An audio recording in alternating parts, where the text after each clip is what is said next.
ശരി, ശ്രീപത്മനാഭൻ, ഇപ്പൊ ഇന്ന് തൃശ്ശൂർക്കാര് BJP അച്ഛന്മാര് ഞാൻ വരാം അച്ഛാ. ശ്രീപത്മനാഭൻ, അതായത് BJPയുടെ കേരള ഘടകം പറഞ്ഞത് നിർബന്ധിത മതപരിവർത്തനവും മനുഷ്യക്കടത്തും ഒക്കെ ഛത്തീസ്ഗഡിൽ സംഭവങ്ങളായി നിലനിൽക്കുന്നുണ്ട്. പക്ഷേ ഈ രണ്ട് മലയാളി കന്യാസ്ത്രീകളുടെ കാര്യത്തിൽ അതൊന്നുമല്ല സംഭവിച്ചിരിക്കുന്നത്. അവർ ഇതിന്റെ ഭാഗമല്ല എന്ന കാര്യം ബോധ്യപ്പെട്ടിട്ടുണ്ട്. ആ കാര്യം ഛത്തീസ്ഗഡ് സർക്കാരിനെ അറിയിക്കുകയും ഇനി ജാമ്യാപേക്ഷയുടെ ഘട്ടം എത്തുമ്പോൾ പ്രോസിക്യൂഷൻ അനുകൂലമായ ഒരു സമീപനം സ്വീകരിക്കുമെന്നൊക്കെയാണ് പറഞ്ഞിരുന്നത്. അനൂപ് ആന്റണി അവിടെ തമ്പടിച്ചുകൊണ്ട് തന്നെ ഈ കാര്യങ്ങളൊക്കെ നേരാവണ്ണം മുന്നോട്ട് കൊണ്ടുപോകും എന്നുമാണ് BJPയുടെ സംസ്ഥാന അധ്യക്ഷൻ കഴിഞ്ഞ ദിവസം കേരളത്തിൽ പറഞ്ഞത്.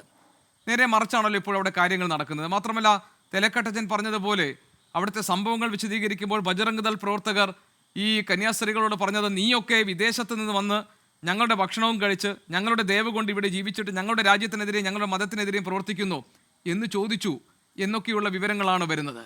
അപ്പോൾ നിലയ്ക്ക് നിർത്തണം ബജറംഗ് ദളിനെ, നിലയ്ക്ക് നിർത്തണം ഈ ഇത്തരത്തിലുള്ള ഗുണ്ടായിസം കാണിക്കുന്ന സംഘപരിവാരങ്ങളുണ്ടെങ്കിൽ, അതല്ലെങ്കിൽ അതൊരു ഭരണപരാജയമാണ് എന്നാണ് ഇന്ന് ക്ലിമിസ് തിരുമേനി പറഞ്ഞത്. ഇതെല്ലാം ഈ BJPയുടെ വിശ്വാസ്യതയ്ക്ക് കോട്ടം തട്ടുന്ന സംഭവങ്ങളല്ലേ? ന്യായീകരിക്കാനോ ന്യായമായി പറയാനോ എന്തെങ്കിലും ഉണ്ടോ ശ്രീപത്മനാഭൻ?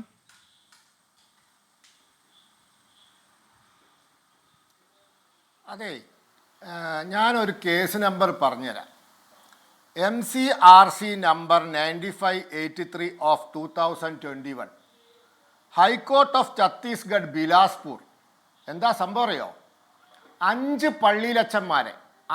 പള്ളിയിലച്ചന്മാരെ ഛത്തീസ്ഗഡിൽ ബജ്രംഗ് ദളോ BJPയോ ഭരിക്കുമ്പോഴല്ല, നല്ല അസൽ കോൺഗ്രസ്സുകാർ സോണിയാഗാന്ധിയുടെ ശിഷ്യനായ ബാഘേൽ മുഖ്യമന്ത്രിയായിരിക്കെ 11/21/2021 ജനുവരി മാസം 11 അറസ്റ്റ് ചെയ്തു.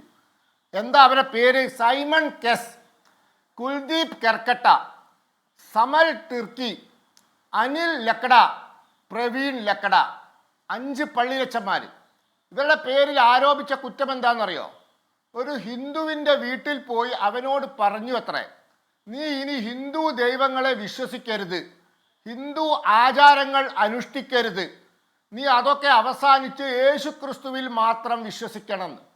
ഇങ്ങനെ പറഞ്ഞു എന്നാരോപിച്ച് ഈ 5 പള്ളിയിലച്ചന്മാരെ ഛത്തീസ്ഗഡിലെ മതപരിവർത്തന നിരോധന നിയമം 968, ഏത് കോൺഗ്രസ്സുകാർ പാസ്സാക്കിയ നിയമം, ഞങ്ങളല്ലോ, ഗോവിന്ദ് നാരായൺ സിംഗ് എന്ന കോൺഗ്രസ്സുകാരെ മുഖ്യമന്ത്രി ആയിക്കേ പാസ്സായ നിയമം. അയാൾ കോൺഗ്രസിനെ പിളർത്തിയിട്ടുണ്ടാക്കിയ മന്ത്രിസഭയാണ്, അത് ഞാൻ അംഗീകരിക്കുന്നു. ആ നിയമപ്രകാരം അറസ്റ്റ് ചെയ്തു. എത്ര ദിവസം ജയിലിൽ കിടന്നു അറിയോ? 2021 ജനുവരി മാസം 11 അറസ്റ്റ് ചെയ്തവർക്ക് ഹൈക്കോടതി, ബിലാസ്പൂർ ഹൈക്കോടതി ജാമ്യം കൊടുക്കുന്നത് 21/12/21, 11.5 മാസം ജയിലിൽ കിടന്നു. 11.5 മാസം. കോൺഗ്രസ്സുകാർ കേസെടുത്തു. ബജരംഗ് ദൾ ബഹളം ഉണ്ടാക്കിയിട്ടല്ല. കോൺഗ്രസ് സർക്കാർ ഭരിക്കുമ്പോൾ കോൺഗ്രസിന്റെ പോലീസ് കോൺഗ്രസ് പാസാക്കിയ മതപരിവർത്തന നിരോധന നിയമപ്രകാരം കേസെടുത്തിട്ട് 11.5 മാസം 5 പള്ളിയിലച്ചന്മാർ ജയിലിൽ കിടന്നു. അവസാനം എന്തായെന്നറിയോ? ഈ കേസ് കള്ളക്കേസാന്ന് കണ്ടിവരെ വെറുതെ വിട്ടു. ഈ കേസ് കള്ളക്കേസാന്ന് കണ്ടിവരെ വെറുതെ വിട്ടു. ഞാൻ ചോദിക്കട്ടെ, കോൺഗ്രസ് കേസെടുത്തത് എന്തിനാ? ഈ 5 പള്ളിയിലച്ചന്മാരെ പേരിൽ കോൺഗ്രസ് 18 മുതൽ 23 വരെ ഛത്തീസ്ഗഡ് ഭരിച്ചപ്പോൾ 21 ഈ കേസെടുത്ത് 11.5 മാസം എന്തിനായി 5 പള്ളിയിലച്ചന്മാരെ ജയിലിലിട്ട്? ഇനി അത് അവിടെ നിൽക്കട്ടെ. ഇന്നിപ്പോൾ പത്രങ്ങളിലും ചാനലുകളിലും വലിയൊരു വാർത്തയാണ്. തൃശ്ശൂരിൽ 2022 3 കന്യാസ്ത്രീകൾ എന്തിനാണറിയോ? ഇതേ കുറ്റം, മനുഷ്യക്കടത്ത്. ജാർഖണ്ഡിൽ നിന്നും പ്രായപൂർത്തിയാവാത്ത പെൺകുട്ടികളെ ജോലിക്കെന്ന വ്യാജേന കേരളത്തിൽ കൊണ്ടുവന്നു. 3 കന്യാസ്ത്രീകൾ തൃശ്ശൂർ റെയിൽവേ സ്റ്റേഷനിൽ വെച്ച് പോലീസ് അറസ്റ്റ് ചെയ്യുന്നു, കേസെടുക്കുന്നു. 3 കൊല്ലം കോടതി കയറി ഇറങ്ങി. 3 കൊല്ലം. ഈ കഴിഞ്ഞ ജൂലൈ 26 തൃശ്ശൂർ അഡീഷണൽ ജില്ലാ ജഡ്ജ് കള്ളക്കേസാണെന്ന് കണ്ട് വിചാരണ എടുക്കാതെ ഡിസ്ചാർജ് ചെയ്തു. ഇത് കേസെടുത്തത് റെയിൽവേ പോലീസാണ്. ഞാൻ വിചാരിച്ചു റെയിൽവേ പോലീസ് കേന്ദ്രത്തിൻ്റെ പോലീസാണ്. പക്ഷേ എൻ്റെ സുഹൃത്ത് സന്തോഷ്, പള്ളിക്കുന്നുകാരൻ സന്തോഷ്, സബ് ഇൻസ്പെക്ടറായി റിട്ടയർ ചെയ്ത ആളാണ്. അയാളെ വിളിച്ച് ചോദിച്ചപ്പോൾ അയാൾ പറഞ്ഞു ഇത് കേന്ദ്രത്തിൻ്റെ ഒന്നല്ല, കേരളത്തിൻ്റെയാണ്. കേരളത്തിലെ അഡീഷണൽ DGP ഇന്റലിജൻസ് മേൽനോട്ടം വഹിക്കുന്ന റെയിൽവേ പോലീസ് സൂപ്രണ്ട് നിയന്ത്രിക്കുന്ന പോലീസാണ്, പിണറായിന്റെ കീഴിലുള്ള പോലീസാണ് 3 കന്യാസ്ത്രീകളുടെ പേരിൽ കള്ളക്കേസ്, ഇതേ കുറ്റം മനുഷ്യക്കടത്തെടുത്ത് ഇവരെ 3 കൊല്ലം കോടതി കയറ്റിയത്. അത് കള്ളക്കേസാന്ന് പറഞ്ഞ് വെറുതെ വിട്ടു. അപ്പൊ ഛത്തീസ്ഗഡിൽ കോൺഗ്രസുകാർ പള്ളിയിലച്ചന്മാരുടെ പേരിൽ കള്ളക്കേസ് എടുത്താൽ പാർലമെന്റ് സ്തംഭിക്കില്ല. രാഹുൽ ഗാന്ധി മിണ്ടില്ല, പ്രിയങ്ക ഗാന്ധി മിണ്ടില്ല. കേരളത്തിൽ മാർക്സിസ്റ്റ് പാർട്ടിയുടെ പോലീസ് കന്യാസ്ത്രീകളുടെ പേരിൽ മനുഷ്യക്കടത്ത് കള്ളക്കേസ് എടുത്താൽ ആന്റണി മിണ്ടില്ല, TN പ്രതാപൻ മിണ്ടില്ല, ഈഡൻ മിണ്ടൂല, പിന്നെ ഫ്രാൻസിസ് ജോർജ് മിണ്ടൂല. ഇത് എന്ത് നയ? അപ്പോൾ ഈ ഛത്തീസ്ഗഡിൽ ഇപ്പോൾ എടുത്തിരിക്കുന്നത് കള്ളക്കേസാണ്, അതുകൊണ്ടാണ് ഇപ്പൊ ഇവരൊക്കെ സംസാരിക്കുന്നതെന്നാണോ ശ്രീ പത്മനാഭൻ പറയുന്നത്? ഈ എടുത്തിരിക്കുന്നതൊക്കെ ശ്രീപത്മനാഭൻ ഈ എടുത്തിരിക്കുന്നത് പോലെ തന്നെ ഒരു കള്ളക്കേസാണ് ഛത്തീസ്ഗഡിലും എടുത്തിരിക്കുന്നത്. അവിടെ ബജരംഗ് ദൾ പ്രവർത്തകർ പോലീസ് സ്റ്റേഷനിൽ കയറി ഈ ഭീഷണിപ്പെടുത്തുകയും ഹിന്ദുക്കളുടെ പിന്തുണ കിട്ടാൻ വേണ്ടി ഞങ്ങൾ നിൽക്കുമെന്നും, നിങ്ങൾ വിദേശത്ത് നിന്ന് വന്നവരാണ്, ഞങ്ങളുടെ രാജ്യത്തിന്റെ ഈ സംസ്കാരവും മതവും ഒക്കെ നശിപ്പിക്കാൻ വന്നവരാണെന്ന് പോലീസ് സ്റ്റേഷനിൽ കയറി നിന്ന് പറയുന്നതിനെയൊക്കെ ന്യായീകരിക്കാൻ വേണ്ടിയാണോ ഈ കഴിഞ്ഞ 2 കേസുകൾ താങ്കൾ പറഞ്ഞത്? BJP സംസ്ഥാന അധ്യക്ഷൻ കേരളത്തിലെ ജനങ്ങൾക്ക് മുന്നിൽ പറഞ്ഞ വാക്കിന് ഒരു വിലയുമില്ലേ ശ്രീ പത്മനാഭൻ? ഒരു വിലയുമില്ലേ? അനൂപ് ആന്റണി എന്താ പറഞ്ഞത്? അദ്ദേഹം മുഖ്യമന്ത്രിയെ കാണും, ഉപമുഖ്യമന്ത്രിയെ കണ്ട് ഈ പ്രശ്നങ്ങളൊക്കെ പരിഹരിക്കും എന്നല്ലേ? ഞാൻ പറഞ്ഞോട്ടെ? പറഞ്ഞോളൂ. പിന്നെ ഞാനൊന്ന് പറഞ്ഞോട്ടെ. 5 പള്ളിയിലച്ചന്മാരെ 11.5 മാസം കോൺഗ്രസ്സുകാർ ഛത്തീസ്ഗഡിൽ ജയിലിലിട്ടത് ബജരംഗ് ദൾ ബഹളം ഉണ്ടാക്കിയിട്ടാണോ? ആണോ? തൃശ്ശൂരിൽ 3 കന്യാസ്ത്രീകളുടെ പേരിൽ മാർക്സിസ്റ്റ് പോലീസ് കള്ളക്കേസ് എടുത്തത് ബജരംഗ് ദൾ ബഹളം ഉണ്ടാക്കിയിട്ടാണോ? ഞങ്ങളെ ഗവൺമെന്റ് ഭരിക്കുന്ന സ്ഥലത്ത് കേസെടുത്താൽ വർഗീയ കേസ്, കോൺഗ്രസും കമ്മ്യൂണിസ്റ്റും ഭരിക്കുന്ന സംസ്ഥാനങ്ങളിൽ കന്യാസ്ത്രീകൾക്കും പള്ളിയിലച്ചന്മാർക്കും കേസെടുത്താൽ മതേതര കേസ്. സിസ്റ്റർ വന്ദന ഫ്രാൻസിസും സിസ്റ്റർ പ്രീതി മേരിയും ഇപ്പോൾ ജയിലിൽ കിടക്കുന്നത് ബജരംഗ് ദൾ പ്രവർത്തകർ ബഹളം വെച്ചിട്ടാണ്. വർഗീയ കേസ് ആദ്യമായിട്ട് കേൾക്കുക. ആയിക്കോട്ടെ, ഞാൻ ചോദിക്കട്ടെ, ബജരംഗ് ദൾ പ്രവർത്തകർ ബഹളം വെച്ചു എന്ന് പറയുന്നു നിങ്ങൾ. ഞാൻ ചോദിക്കട്ടെ, ഒരു പെൺകുട്ടിയുടെ വാർത്ത മാതൃഭൂമി ഉൾപ്പെടെ പത്രങ്ങൾ പറഞ്ഞില്ലേ? The situation escalated when one of the girls complained to the police that she was being taken without her consent. അന്തരീക്ഷം വഷളായത് കൂട്ടത്തിൽ ഒരു പെൺകുട്ടി പോലീസിനോട് പരാതി പറഞ്ഞു, എന്റെ സമ്മതമില്ലാതെ കൊണ്ടുപോയതാണ് എന്ന്. അതോടുകൂടിയല്ലേ ഇത് പ്രശ്നമായത്? എന്നിട്ടല്ലേ രണ്ട് പെൺകുട്ടികളുടെയും രക്ഷിതാക്കൾ അവരുടെ സമ്മതത്തോടു കൂടി അയച്ചതാണ് എന്ന് പറഞ്ഞു കഴിഞ്ഞല്ലോ.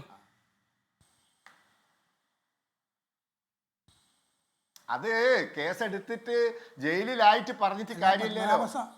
കേസെടുത്ത് ജയിലിലായ ശേഷം കേസെടുക്കുന്നതിന് മുമ്പേ ബജരംഗ് ദൾ പ്രവർത്തകർ പറയുന്നത് മാത്രം കേട്ടിട്ട് കേസെടുക്കാനാണോ അവിടുത്തെ പോലീസ് ഉള്ളത്? അപ്പൊ പെൺകുട്ടി പറഞ്ഞു എന്ന് മാതൃഭൂമി പറഞ്ഞത് നുണയാണോ? എനിക്കറിയില്ല.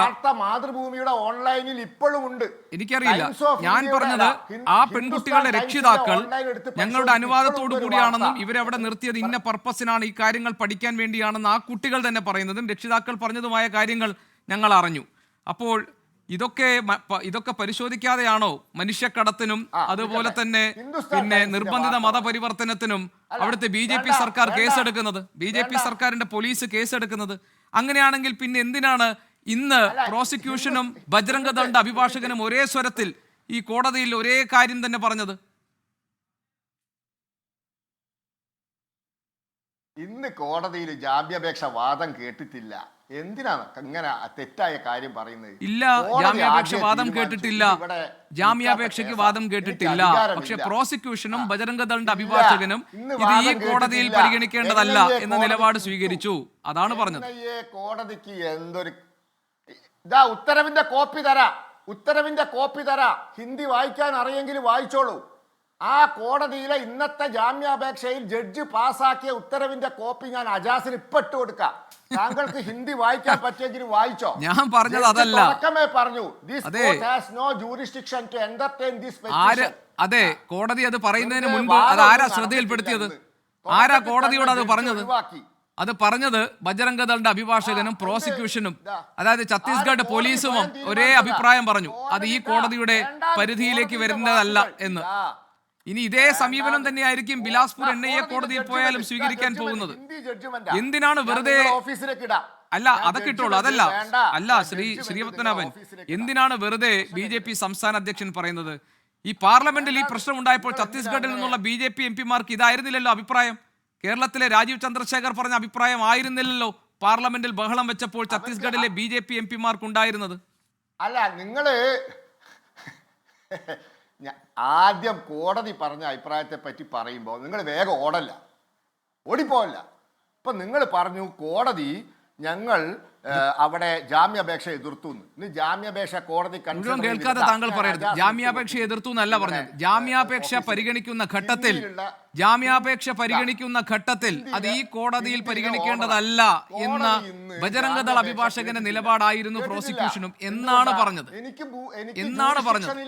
കേട്ടോ ശ്രീ പത്മനാഭൻ, ഞാൻ അങ്ങനെയാണ് പറഞ്ഞത്. പിന്നെ മാത്രമല്ല താങ്കൾ എന്തിനാണ് ഇപ്പോൾ ഈ സംഭവം പറയുമ്പോൾ 1968 സംഭവത്തിലേക്ക് ഓടിപ്പോയത്? താങ്കൾ എന്തിനാണ് 68 സംഭവത്തിലേക്ക് ഓടിപ്പോയത്? ശ്രീ രാജു പി നായർ, അതായത് കോൺഗ്രസ് കൊണ്ടുവന്ന ഒരു നിയമം, കോൺഗ്രസ് തന്നെ അന്യായമായി പള്ളിയിലച്ചന്മാരെ കസ്റ്റഡിയിലെടുത്ത് ജയിലിലിട്ട 68 അനുഭവം, പിന്നെ ഇവിടെ കള്ളക്കേസിൽ ഇതേപോലെ മനുഷ്യക്കടത്തിന് കേസെടുത്ത അനുഭവം ഒക്കെ പറഞ്ഞാണ് ശ്രീ പത്മനാഭൻ പറയുന്നത് ഇതുപോലെയുള്ള സംഭവങ്ങളൊക്കെ ഉണ്ടായിട്ടുണ്ട്. BJP കേസെടുക്കുമ്പോൾ മാത്രം അത് വർഗീയ കേസായി ചിത്രീകരിക്കാൻ ശ്രമം നടത്തുന്നു എന്ന്.